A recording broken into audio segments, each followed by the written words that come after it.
แต่ก็มาพร้อมอันปัจจัยจากแม่ใจดีพี่น้องเนาะมื้อนี้ก็นี่แหละเนาะเป็นสามท่านเนาะ3ครอบครัวเพิ่นมอบหมายทางว่าจันทร์มาเป็นสะพานบุญให้ในมื้อนี้พี่น้องเนาะก็1เนาะสิเป็นทางเมวันเนาะเมวันสุธิเพชรจากทางฝรั่งเศสหรือว่าปารีสเนาะจำนวนปัจจัยที่แม่เพิ่นฝากให้พ่อจันมามอบถวายให้ทั้งวัดมื้อนี้พี่น้องเนาะก็จำนวน 50,000 บาทเนาะพร้อมด้วยครอบครัวของทางเมวันสุธิเพชรเนาะจากทางฝรั่งเศสแล้วก็อีกท่านหนึ่งเป็นปัจจัยจากทางเมเวียงไซพี่น้องเนาะเมเวียงไซอยู่รัฐวอชิงตันแล้วก็เมใจดีอีกท่านหนึ่งเพิ่นบ่ประสงค์ออกนามเพิ่นให้ออกเป็นชื่อของลูกสาวของบ่าวจันเองว่าซั่น น้องสุดินดาหรือว่าน้องเสรีธุดงค์เพิ่นเนาะน่าสิไผเป็นเจ้าภาพอันนี้เป็นของทางเมเนาะเมพรมไมโก้เพิ่นก็อยู่ทางยูสอันนี้แมนโอ้แบบติดกันเลยเนาะแม่นติดกันเลยนี่เขตตัวนี้มาพี่เขตตัวนี้แล้วก็ยาวไปพุ่นเลยยาวไปพุ่นแหละมาถางมาตัดเผื่อความอยู่รอดแล้วซั่นซะอันนี้ที่ว่าเขตวัดบ่เขตวัดทางนี้อันนี้ก็เป็นของเพิ่นทางแม่ขาวก็ได้เอามากอันมาวานใส่วางๆนี่สิเฮ็ดหัวเข้ามาเลยตอนนี้ก็มีเสาไปแล้วมีแต่สิลงมือขุดมาแทกเนี่ยหัวเสานี่จากนี้ไปก็ดินเขานี่ก็อันนี้ก็ดินเขาเฮาก็ซื้อโซนนี้บ้านนี้ทั้งนี้ก็เพราะว่าเนี่ยก็ยังได้คือกันแต่ว่าเขาเจ้ามีทั้งหลายครอบครัวแบบคนในบ้านนี่นะถ้าได้โอ้ยสาธุ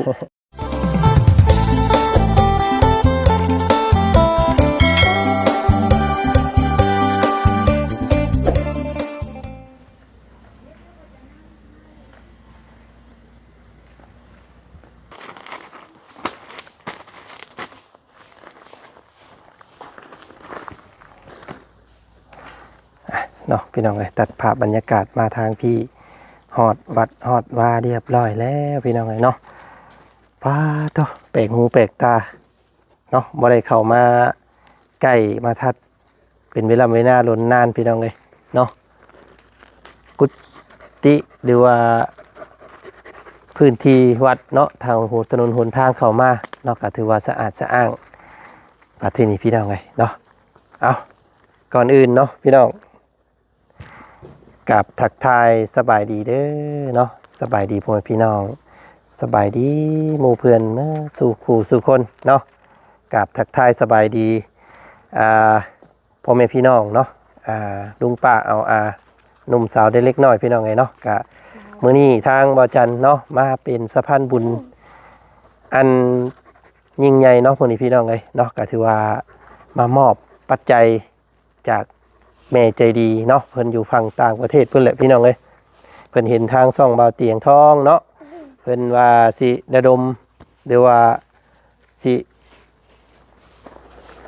ซื้อธรณีหรือว่าดินให้ทางวัดว่าซั่นพี่น้องเลยเนาะก็ถือว่าเป็นบุญอันยิ่งใหญ่เนาะอันใหญ่ดวงเลยมื้อนี้พี่น้องเลยก็งบนำส่วนของบ่าวจันก็สิมาถวายให้ทางย่าเพิ่นก่อนเนาะแล้วก็งบส่วนอยู่นำบ่าวเตียงเพิ่นนั้นเพิ่นยังอยู่ลาวใต้อยู่พี่น้องเอ้ยทางบ่อเตียงตอนนี้เนาะ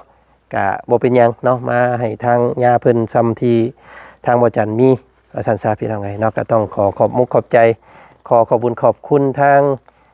แม่พระประจำช่องของบ่อจันเด้อพี่น้องเด้อเนาะก็ขอบบุญขอบคุณทางแม่วันสุริเพชรเนาะจากทางฝรั่งเศสหรือว่าปารีสพุ่นแหละพี่น้องเอ้ยเนาะเพิ่นฝากปัจจัยเป็นมูลค่า50,000 บาทเนาะพี่น้องเนาะตีเป็นเงินบาทเลยพี่น้องเลยกะสาธุเนาะพร้อมโดยครอบครัวของแม่เนาะกะทางบ่าวจันกะสาธุบุญน้ำหลายๆพี่น้องเลยเนาะถือว่าหาการเฮ็ดบุญไปซี่หายากได้พี่น้องเลยเนาะสิมีการ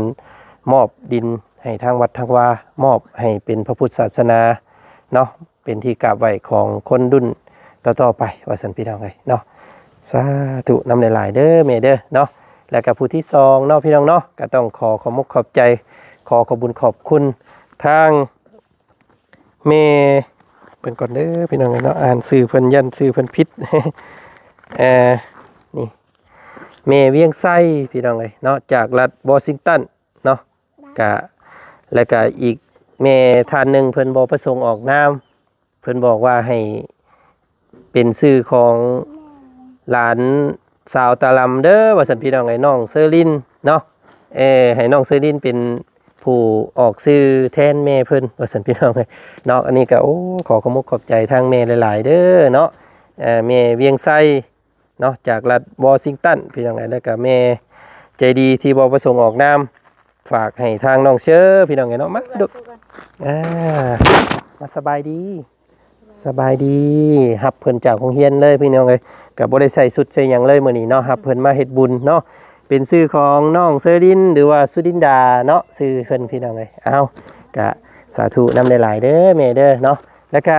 นี่อีกท่านนึงนี่พี่น้องเอ้ยเนาะลุกมาก่อนดูป่ะเนาะอีกท่านนึงเนาะอันนี้เป็นแม่พรมพี่น้องแม่พรมไมโก้เนาะเพิ่นก็อยู่ทาง USA คือกันเนาะมอบเป็นสุดพระธุดงค์พี่น้องเอ้ยเนาะสิเป็นบาทเป็นเป็นบาทเป็นกฎแล้วก็ผัดไตเนาะย่ามพี่น้องไอ้มื้อนี้ครบเนาะเอาพี่น้องไอ้กสิมาถวายทางย่าเพิ่นพร้อมๆกันเลยอยู่ในวัดป่ามหาวันเนาะบ้านโพนซิมนครไกรสอนพรหมวิหารแขวงสะหวรรณเขตเนาะพี่น้องเนาะไปพี่น้องไอ้กะขึ้นไปถวายให้ทางย่าเพิ่นนํกันเนาะแป๊บนึงเดี๋ยวสิบอก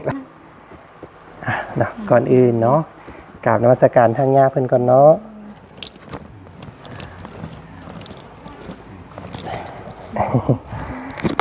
เนาะขออนุญาตให้ย่าเด้อเอาไว้เนาะกะเป็นเวลาโดนนานเนาะย่าเนาะบ่ได้เข้ามาเยี่ยมมายามพี่น้องเอ้ยเนาะมื้อนี้มากับถนนหนทางเนาะก็ถือว่าแห้งดีเนาะย่าเนาะโดยพี่น้องไอ้น้องมามื้อนี้ก็มาพร้อมสุดอันบ่จันกับบ่จักความเอิ้นเนาะน่าสิเป็นสุดอันนี้เป็นผาไตอันนั้นเป็นก็เอิ้นว่ากดเนาะอันนี้เป็นกดอย่างนึงเป็นมุ่งปักกดเนาะของพระธุดงค์เพิ่นแล้วก็เป็นบาทแล้วก็ย่ามมันสิมีอันสุดตัวนี้อยู่ข้างในนี่เด้อย่าเด้อเนาะก็น้อยเอาไว้ข้างในที่ทงมันน่ะมุ่งละมุ่งเพิ่นเนาะเอาไว้แล้วก็มาพร้อมอันปัจจัยจากแม่ใจดีพี่น้องเนาะมื้อนี้ก็นี่แหละเนาะเป็น3ท่านเนาะ3ครอบครัวเพิ่นมอบหมายทางว่าจันทร์มาเป็นสะพานบุญให้ในมื้อนี้พี่น้องเนาะก็1เนาะสิเป็นทางเมวันเนาะเมวันสุธิเพชรจากทางฝรั่งเศสหรือว่าปารีสเนาะจำนวนปัจจัยที่แม่เพิ่นฝากให้บ่จันมามอบถวายให้ทั้งวัดมื้อนี้พี่น้องเนาะก็จำนวน 50,000 บาทเนาะ 50,000 บาทพี่น้องเนาะก็พร้อมโดยครอบครัวของทางเมวันสุธิเพชรเนาะจากทางฝรั่งเศสแล้วก็อีกท่านนึงเป็นปัจจัยจากทางเมเวียงไส้พี่น้องเนาะเมเวียงไส้อยู่รัฐวอชิงตัน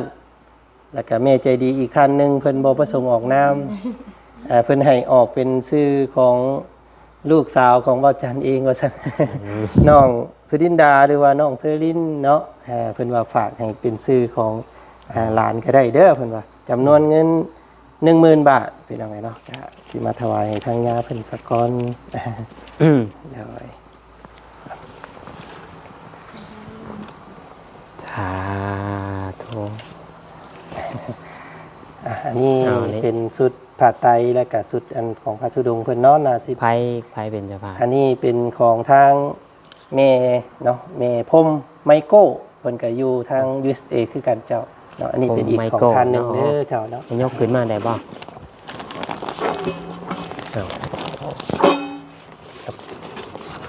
สาธุลงโอ้นักเติบโตเนี่ยบอกจันถึงเบิดผ้าไตร3ชุดเนาะแล้วก็บาทแล้วก็ย่ามแล้วก็กดไล่เสื้ออยู่นี่ไว้บ่อยู่ใส่อันนี้อัน50,000 บาทบ่เป็น50,000 กีบเนาะข้าน้อยเขียนผิด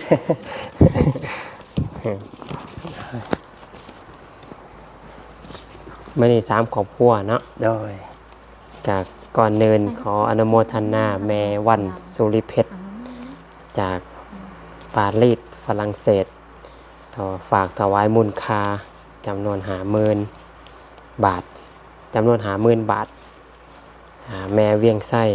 จากรัฐวอชิงตันสหรัฐอเมริกาเนาะ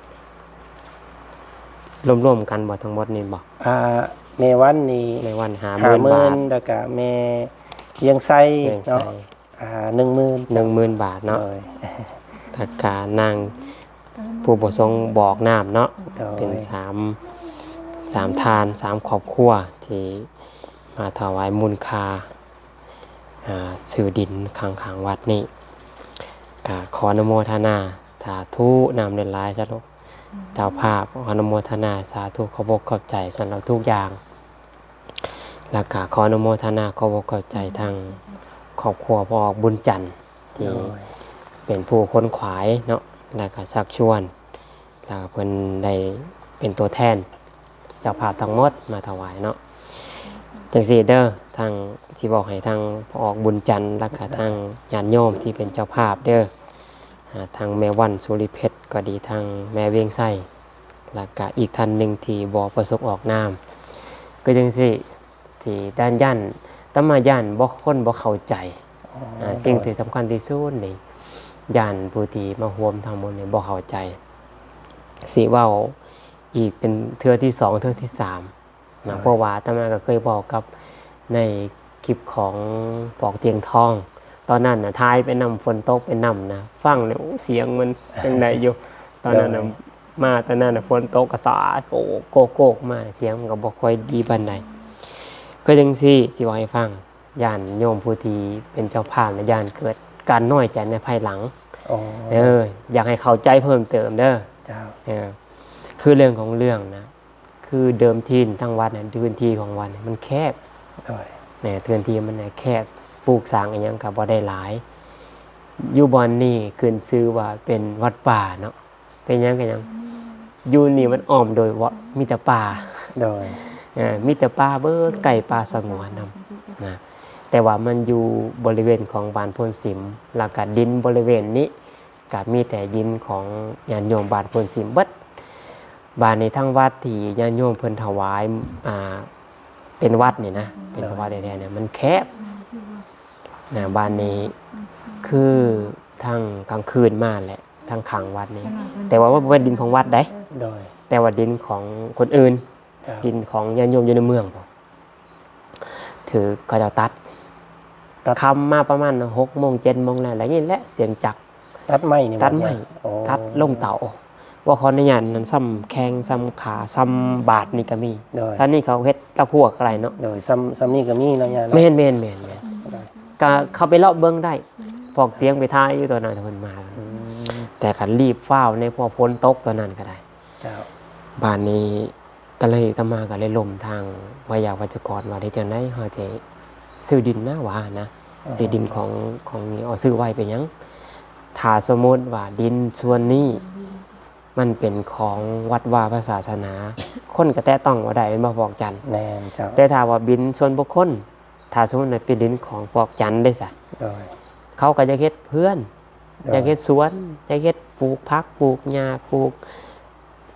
มันปลูกยางพาราก็ได้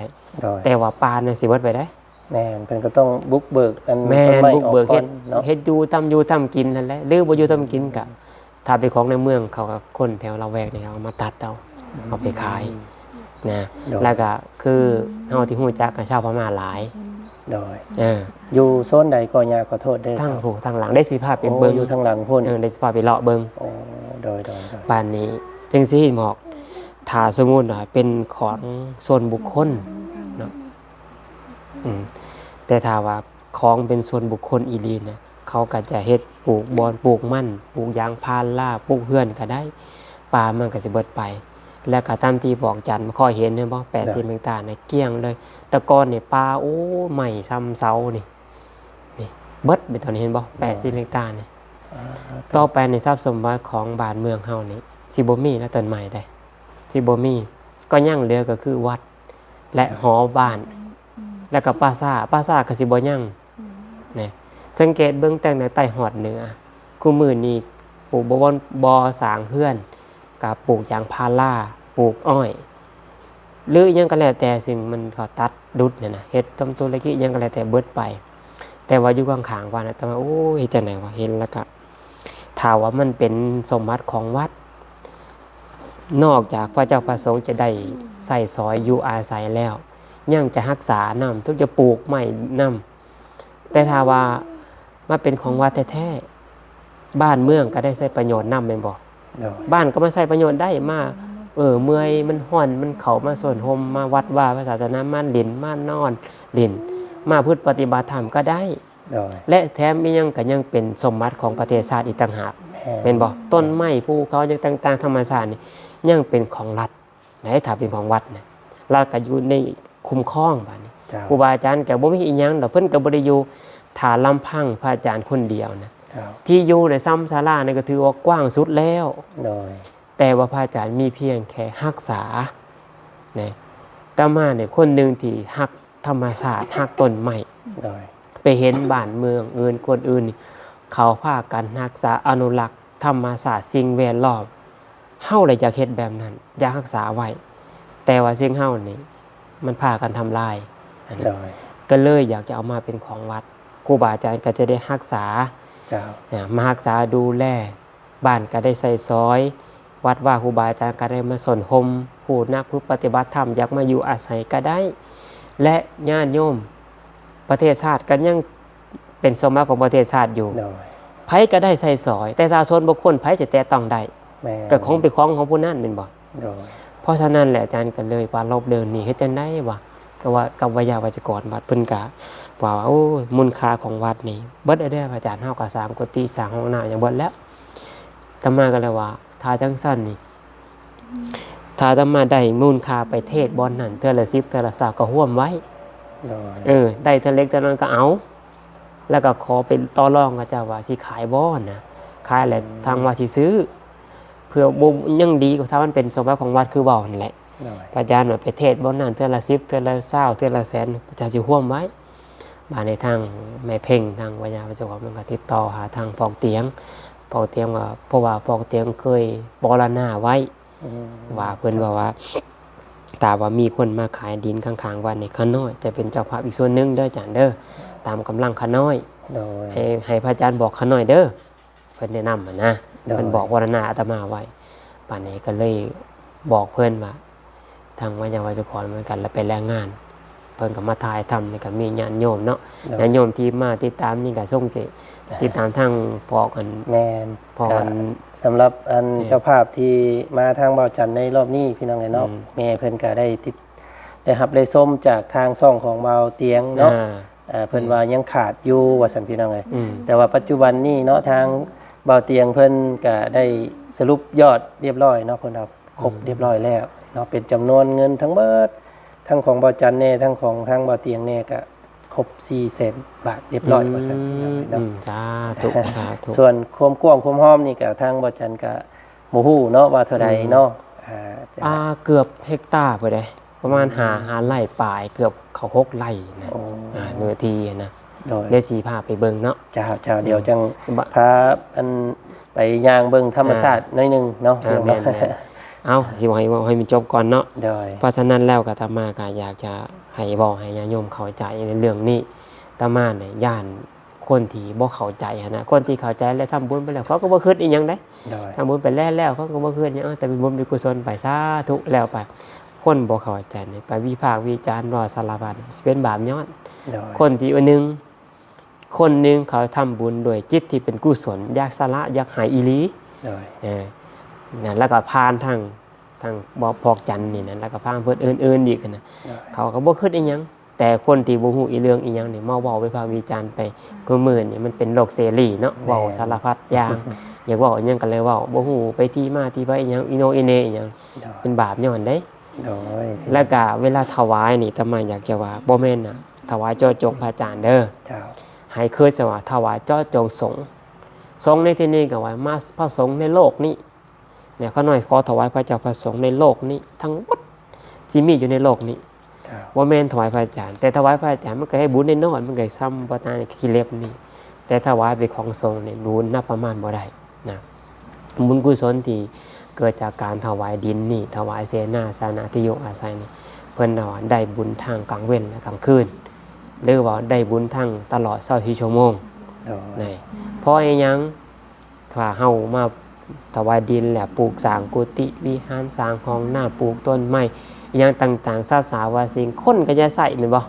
เขามาวัดเนาะว่ามันยางผ่านวัดไอ้สิก็มาสนห่มโอ้เย็นเนาะนี่มันบ่ได้เนาะเป็นคนถวายวัดนี่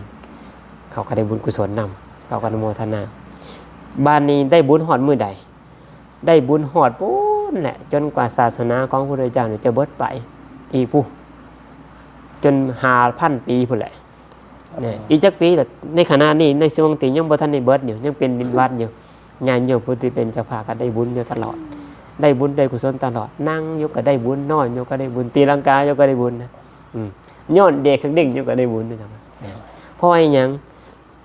บุญตัวนี้เนี่ยมันกินระยะยาวนะถึงบุคคลอื่นจะบ่ได้เป็นเจ้าภาพนำก็ตามก็ขอให้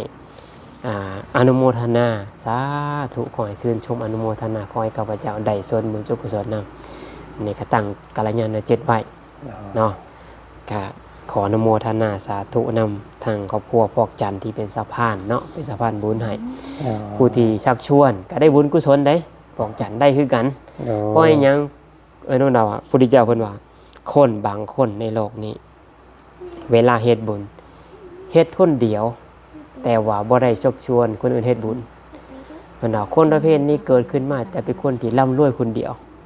นะแต่คนอื่นบ่ได้ประโยชน์นำเหมือนกับว่าเกิดขึ้นมาแล้วเป็นคนรวย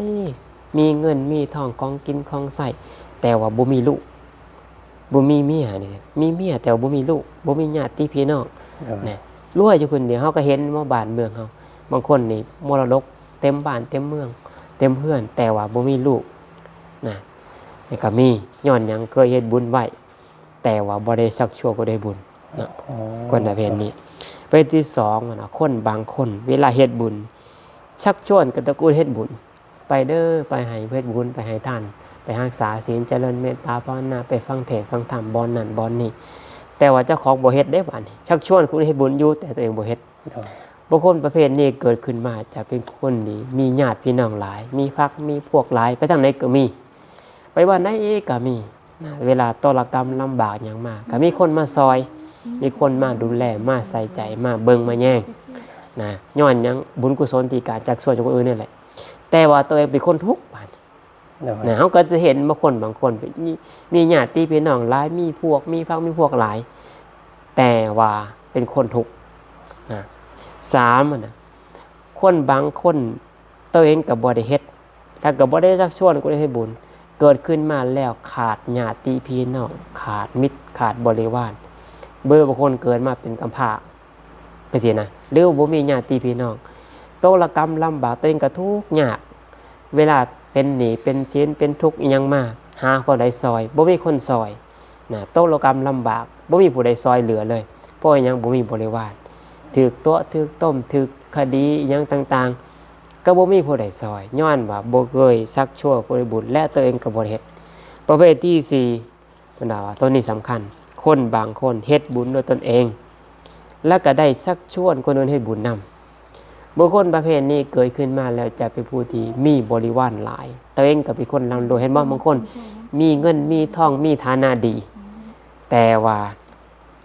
เป็นคนมีบริวารหลายมีพรรคพวกหลายเฮ็ดอีหยังก็สำเร็จไวๆได้ง่ายเนาะเพราะฉะนั้นหลายพอกจันก็ได้ชักชวนพร้อมกับมาเฮ็ดโดยตนเองก็ขออนุโมทนาสาธุนะครับยังเกาะเจ้าภาพนี่อันมีออกพรมไมโก้ผมไม่โกเนาะถึงถวายนี่ก็ผ่าไตตั้ง3ไตแล้วก็มีบาทมีมุ้งมีกดนะอันนี้ใส่อยู่ในป่าก็ได้อยู่ในกุฏิก็ได้อยู่ในวัดให้ยุ่งหลายใส่เลยให้นี่เนาะใส่เลยเอากราบขออนุโมทนาสาธุนำเจ้าภาพที่ฝากมูลค่ามาถวายบ่สิเป็นแม่ออกวันสุริเพชรจากปารีสแม่เวียงแก้วแล้วก็อีกท่านหนึ่งก็คือผู้บ่ประสงค์ออกนามแทนเนาะนางเซรินแล้วก็แม่ พรมไมโก้ แม่พรมไมโก้ที่ เดี๋ยว ฝากมูลค่าฝากผ้าไตร3ไตรบาทกดเนาะ เจ้า เอาขออนุโมทนาสาธุขอให้บุญคำบุญสู้อยู่ดีไม่แห้งทางผู้ที่เป็นเจ้าภาพรักก็ดีทั้งครอบครัวพอกบุญจันทร์ก็ดี ที่เป็นสะพานบุญให้ทางวัดก็ขออนุโมทนาสาธุขอให้มีความสุขทางกายสุขทางใจก็ให้หายทุกข์หายโศกหายโรคหายภัยหายพยาธิโรคาขอให้อยู่เย็นเป็นสุขขอให้เจริญในศีลในธรรมเจริญในหน้าที่การงาน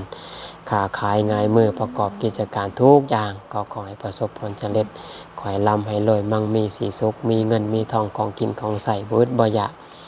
ลากาตราบใดที่ท่องเที่ยวอยู่ในวัฏสงสารนี่คำว่าบ่มีย่าใดมีขอมี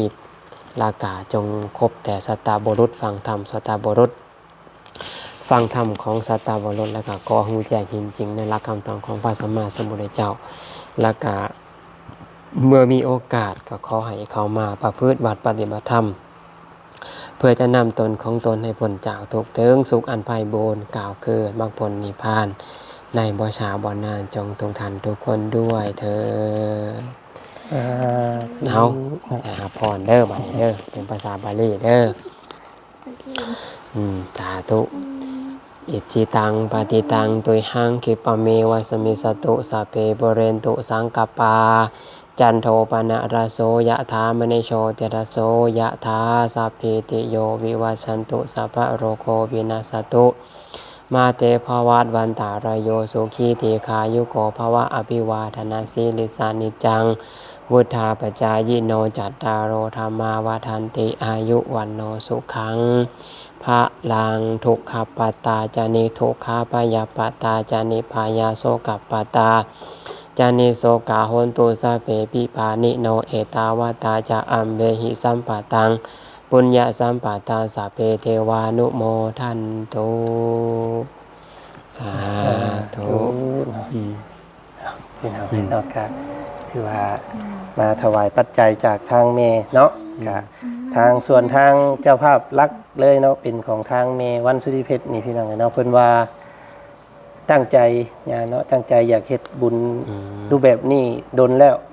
แต่ว่าบ่มีโอกาสว่าซั่นพี่น้องเนาะเพราะว่ายังบ่ทันมีวัดใดจักเทื่อเนาะที่ว่าแม่เพิ่นจะพบจะพ้อแบบนี้เพิ่นเนาะเป็นความตั้งใจของแม่เพิ่นกับครอบครัวรอบนี้แม่เพิ่นเห็นแล้วก็โอ้พาวจับจองมาเนาะยอดจำนวนปัจจัยแม่เพิ่นเนาะ50,000 บาทพี่น้องเนาะเพิ่นก็ผู้แหละอยู่ฝรั่งเศสเนาะเป็นแม่พระประจำซ่องของบ่าวจันทร์เนาะเพิ่นก็ซอยหลายเคสเนาะบ่ว่าสิเป็นผู้ทุกข์ผู้ยากผู้เจ็บผู้ป่วยพี่น้องแม่เพิ่นก็ช่วยมาหลายเนาะตอนนี้ก็ได้รอบสุดท้ายนี่ก็เป็นของทางวัดเนาะวัดป่ามหาวันเนาะญาเนาะถวายธรณีพี่น้องหรือว่าดินให้ทางวัดเพิ่นเนาะโดยเป็นของสงฆ์โดยผู้ละเป็นของสงฆ์ก็มันฮอดจนศาสนาจนเบิดไปโดยจนคนนับบ่ฮู้เป็นจักมื้อจักปีจนศาสนาพระเจ้าจะเบิดไปเพิ่นเจ้าขออนุโมทนาสาธุโดยเนาะสาธุเอาก็หน่อยกราบอันเดียวจังไปเบิ่งก่อนเนาะเนาะพี่น้องเนาะเอากราบลาก่อนเด้อสักทางนี้จ้าเอาไปเลาะเบิ่งก่อนเนาะ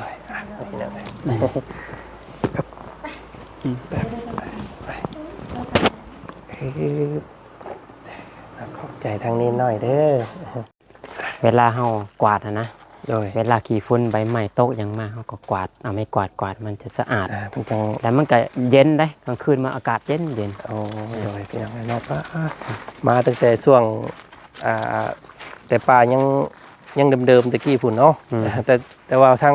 วัดเพิ่นก็สิคงความแบบเดิมพี่น้องเนาะกระบองออกลายเนาะมีแต่สิปลูกซ้ำซ้อนอีกบ่เนี่ยปลูกแม่นโอ้หาก็ว่างนั่งจากแต่เมียนมาแล้วก็สิ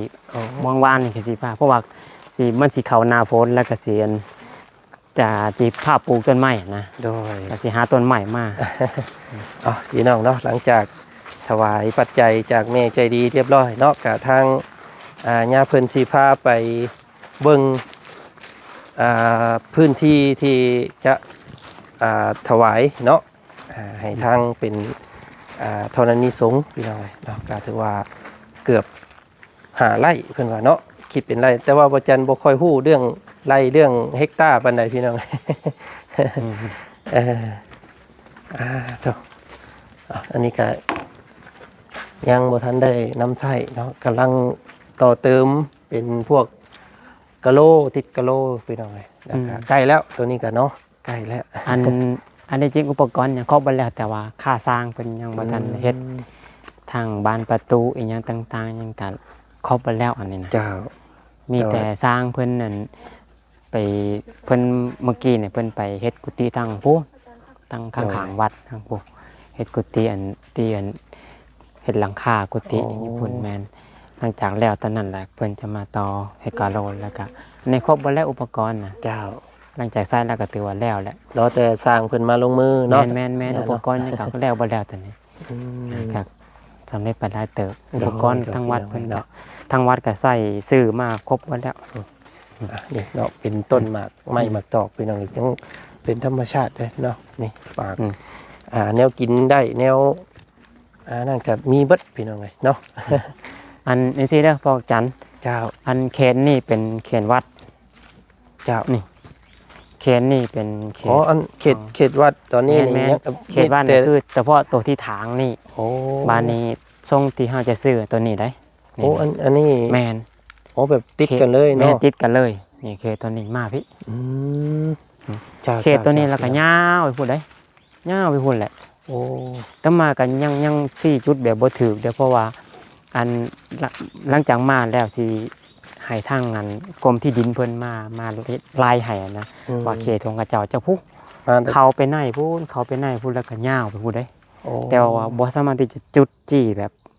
ชัดเจนได้ว่ามุมมองใดแต่เพิ่นจะมาจี้อีกทีนึงอย่ามันผิดพลาด เจ้า จะมันจี้แล้วก็ไปมองใดพระอาจารย์ หกเนาะ แม่น หกแบบ เห็นบ่ตาปลาใหม่พระอาจารย์เลยสอนที่สำคัญเด้อพระอาจารย์ เจ้า อันนกกดไก่ป่า โอ้ นก หลาก ย ด เนาะ ไก่ป่าจอนฟ้อนแม่น ตัวนี้ ตะมาเลยมักตัวนี้แหละ ธรรมชาติ แม่น เนาะ กระแต แต่ว่ามันก็อยากเบิดไปน้ำเนาะ โอ้ย เพราะว่า คนมหาลา คนเพิ่นมาถางมาตัดเพื่อความอยู่รอด แม่นบ่ แล้วซั่นซะ อันนี้ที่ว่าเขตวัดบ่เขตวัดทางนี้อันนี้ก็เป็นของเพิ่นทางแม่ขาวก็เลยเอาหมากมาวานใส่ โอ้ งามได้มันเป็นดินแบบดินดงเนาะ แมน ดินดงปลูกหยังก็งามพี่น้อง มันยังงามแหละ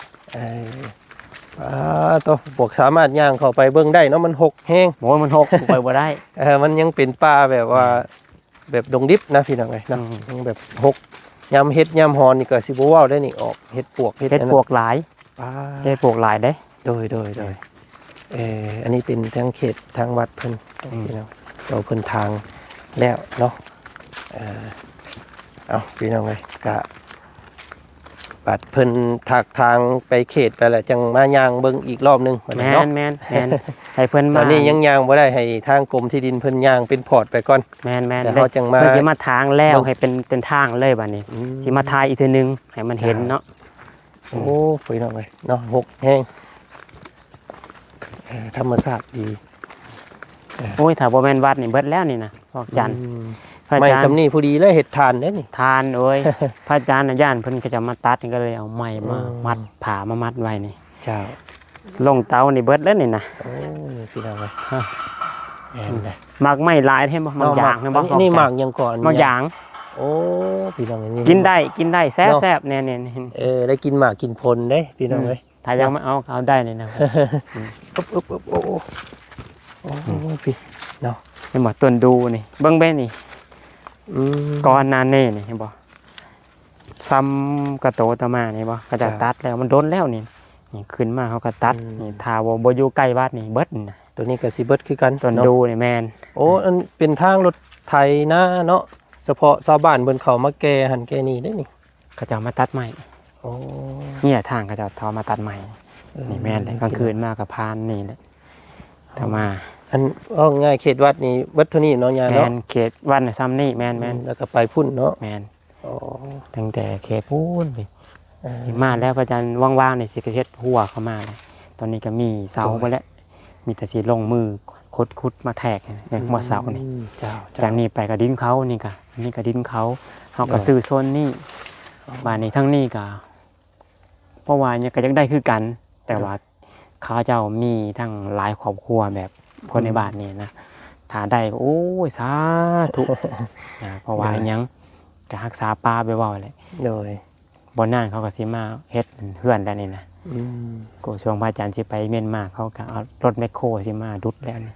อาจารย์โอ้ใจหายวาบเลย ส่วนหลายมันสิเป็นอันไม้หุ้นเนาะยาเนาะ แม่นๆ เพราะว่า มัน คน เป็น เพิ่นตัดเลยตั นี่ วให สิ ญ่ พวกบุญจันทร์คือมันเป็นป่าแบบอันเกินป่าสาวเนาะป่าที่เขาจะเฮ็ดให้แล้วนะมันขึ้นใหม่แล้วแม่ โดย นี่ถ้าป่าเดิมๆนี่อู้ต้นใหม่เป็ ยั น งสิใหญ่เนาะ เป็นกอดพุ่นแหละ มาพี่เบิ่ง ไปเขาบุกเขาเบิ่งทางนี้อีกหน้อยหนึงพี่น้องเนาะเพราะว่าย่างเข้าไปลายก็ห้อยา มืด เย็นจ่อยเนาะมันเป็นป่า อืม ดงดิบอันนี้ไม้ส่วนลายนี่เพิ่นตัดเบิดถือการตัดมาก่อนเบิดเลยพี่ เห็น น้ บ่ อง ที่เขาจะตัด เออ เด็กเขามาเห็นเรื่อยๆดอก พี่นี่เป็น เห็น หมากไม้หมากตอกเนาะนี่พี่น้องเป็นอุดมสมบูรณ์เด้เนาะ นี่ ปูเห็น เป็น บ่ แนวกินได้เบิด แนว เล เขา ย จะตัดเห็นบ่อยู่ในป่าต้นเป็นใหญ่น่ะเขาตัดไปเลย นี่หมากไม้ทั้งนั้นเลยมันเป็นแบบว่าปลาไม้สาวเป็นเอาปลาไม้หุ้นว่าเพิ่นขึ้นมาใหม่ซ้ำซ้อนนะ เพิ่นบอกปลาที่เขาเจ้าลักตัดเห็นบ่ไม้ใหญ่บ่ อืม เขาไปไหนบ่เห็นบ่ อื แม่นไปเห็นอยู่พุ่นอีกเป็นพอด เจ้าพี่น้องเอ้ยมองอันตอนที่ว่าเพิ่นสิซื้อนี่แม่นเบ่เลยเนาะยา แม่น เนาะ แม่นเบ่เลย ของย่างนี่แม่นเบ่เลย แม่น เออให้อากาศร้อนยามร้อนยามเวียงยามเว้นพี่น้องเอ้ย โอ้ มา เย็น พัก เลย ผ่อนหย่อนกายมาพักสืบเอาอากาศดีๆเข้าปอดพี่น้องเอ้ยเนาะถือว่าอุดมสมบูรณ์เลยเนาะป่าแถวนี้ มาพี่แหละพอจันทร์หลังจากมาแต่พุ่นน่ะ ฮอดพี่ แม่นตั้งแต่พุ่นมายาวไปพี่อีก โอ้ โอเค เป็นลักษณะแบบนี้เนาะ แม่น ปึ๊บ ยาวแบบยาว แบบ แบบ นี้ คือว่าแบบนี้นะ เจ้าย าวมาตั้งแต่ที่พระอาจารย์4นั่นแหละยาวมาพี่ครับผมพุ่นเลย แล้วก็พูดอะไรออกพูดเลยเนาะ แม่น ทางนี่ แม่น ป้าโธ่ นี่บ่ต่อไม้เก่าๆนี่ ม ต่อพวกนี้หลายปูเห็นบ่ต่อทางบนนี่ ได้ ที่เขาเจ้าตัดนะ เบิดแล้วเนาะตัว อัน ใหญ่ นี้ เนาะ อันนี้เก่าแล้วนี่ตัดเก่าแล้ว แต่ว่าที่เขาเจ้าตัดไม้พูนเขาไปในอีกเห็น นี่ อืม ต้นซ้ำพวกนี้นี่ต่อไปในสิบ่เหลือนี่ โดย ต่อไปสิ สา บ่ ย เหลื ตาอยู่ได้แต่เมืองนี้ โอ้ย ก็ มา ได้เนาะ แล้วแม่นๆทางพูนต้นไหนเนี่ย อนาคตเนี่ยก็สิบ่ยั่งและนี่พี่น้อง บ่ยั่ง ถ้าบ่สงวนไว้เนาะ แม่น โอ้ยโดย ๆนี่แหละคือว่าถ้าสมมุติว่ามันเป็นวัดที่พระอาจารย์ไว้ฟังนะคือมีแต่ทางวัดก็สิรักษาไว้ซื้อ โดย บ่แม่นว่าสิอยู่รักษาไว้นอกจากครูบาอาจารย์ญาติโยมใส่ซอยแล้วมาอยู่มาชมแล้วศาสาว่าสิ่งที่พระอาจารย์ไว้ฟังนะคือไก่ป่า โดย ไก่ปลานกกดกระแตจันทอนก็มี โดย นะมันเข้าไปในวัดจนกว่าจะเห็นนี่ ทุกชนิดเนาะยาเนาะ แม่น เป็นนก แม่น เป็นหนู แม่น ปลาปีกสามารถมาลบผ้าลบฝนได้เนาะ แม่นทางวัด สนุก มีแต่ ส อน าน นุรักษ์รักษาไว้ นะ ต่อไว้ถ้าเฮาบ่รักษานี่กับไผสิรักษานี่ โดย เขาก็อยากซ่อนอาศัยเฮาอะนะ โดยเนาะโทษพี่ น น้อก ง กดนี่หลายตอนเช้ามาประช่วง3 โมง 4 โมงนี่ตื่นจนนกกด อืม มันฮ้อง เอาพี่น้องไงบัดมีเวลาแหละสิพากันมาเลาะชมใหม่เนาะ แม่น มื้อนี้ ขอ ก็ ให้ทาง เกือบ อันทางกรมที่ดินเพิ่นมาจัดสรรอีกทีหนึงก่อน โดย ให้เพิ่นจะมาจัดแล้วเราจะได้ย่างตรงๆเลยบาดนี่ เอาพี่น้องก็อยากย่างดนๆอยู่มื้อนี้ก็แบดก็เบิดแน่พี่น้องเอ้ย อืม กับอันท้องฟ้าก็สิมืดเข้าแน่บาดนี้ คำ ค่ำแล้ว5 โมงแรงเลยพี่น้องเอ้ยตอนนี้ก็ได้เนาะ อืม เอากะสิมื้อหน้ามื้อในพี่น้องเอ้ยสิมาพาลูกมาย่างชมบรรยากาศใหม่อีกเนาะ อืม อ่า ลงเตาไปแล้วนี่นะ ไปพี่น้องเอ้ย นี่เขตท่านนี้เป็นเขตวัดทางวัดในจิตทางแล้วมัน โดย เพราะว่าจะให้ต้นไม้ใหญ่ๆนะมันขึ้นเนี่ยมองเห็น โดยต้นไม้ บ้านนี้เป็น โต ส่วน ขึ้ นี่ อ ข อก องเขานี่เป็นส่วนของเขา โดยกลางคืนมากก็จะได้ใช้ไฟแสงอาทิตย์นี้ แม่น เนาะส่อง พระอาจารย์นี่ก็เลยมาติดตั้งใส่นี่ยามมันคนมา จุดแต่ละจุดพอได้ แม่น ยืงเนาะ แม่น บ่ให้มันมืดจนเกินไป อืม อ่าส่วนนี้ก็สิเป็นส่วนอีกกุดเนาะ แม่น กุดอี นี่ ก แหละเพิ่นสร้าง ส เพิ่น อง นั้น ห้อง เฮ็ด อันมาเฮ็ดกุฏิหลังนี้ก่อน อืมสร้างเพิ่นบุกตัวนี้ก่อน แม่น จังไปเฮ็ดตัวกุดเน้นน้อยหั่นเนาะ แม่น อ่า แต่เขตวัดก็มาแต่พูนแหละจากพูนเข้ามานี่ ตั้ มาง แต่ทางเดี่ยวเข้ามานี้เนาะ แม่น ก็ฮอดพุ่น แม่น โอ้ก็มาถึงนี่พี่น้องไงทางวัดเนาะถ้าว่าได้มุงที่เฮาจะถวายไปอีกนี่ก็สิเพิ่มเข้าไปอีกเนาะ แม่น อืม ทั้งพี่ก็คือกันนี่ก็โอ้ยเสียดายถ้าสมมุติแน่อนาคตเนี่ยเขาจะมาตั้งบ้านเนี่ยโอ้ก็เสียหน้าเสียดายอยู่ อืม ก็คือจังไดเนาะเฮ็ดจังได๋ที่มันรักษาป่าไว้ได้เนาะนะ เนาะ ภาษาว่าสิ่งเขาก็สิได้มาชนเฮา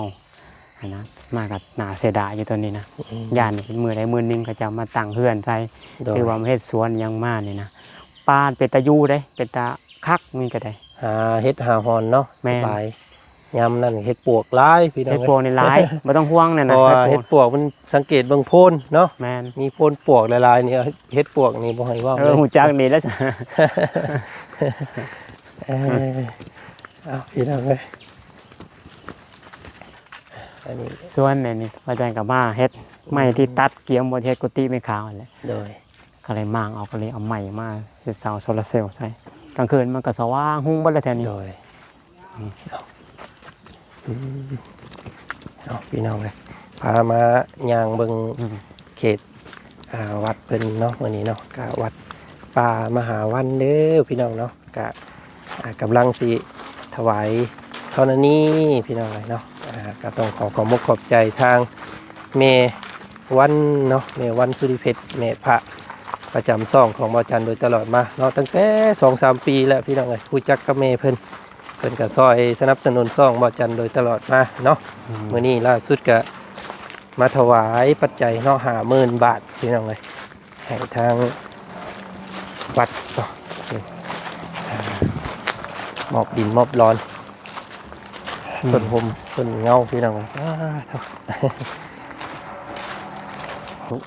พี่น้องเลยเนาะกะเวลาเบิดเนาะยาเนาะมื้อนี้เนาะมื้อหน้ามื้อในขาน้อยสิพาให้ยา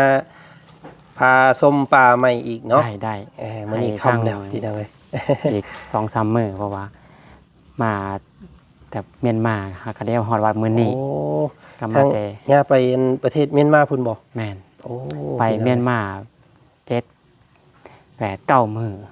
เก้ามื้อ โดย กับมื้อที่10นี่พระครมาฮอดวัดแล้วก็ เจ้า อย่างพักผ่อนซะก่อนแล้วก็สิได้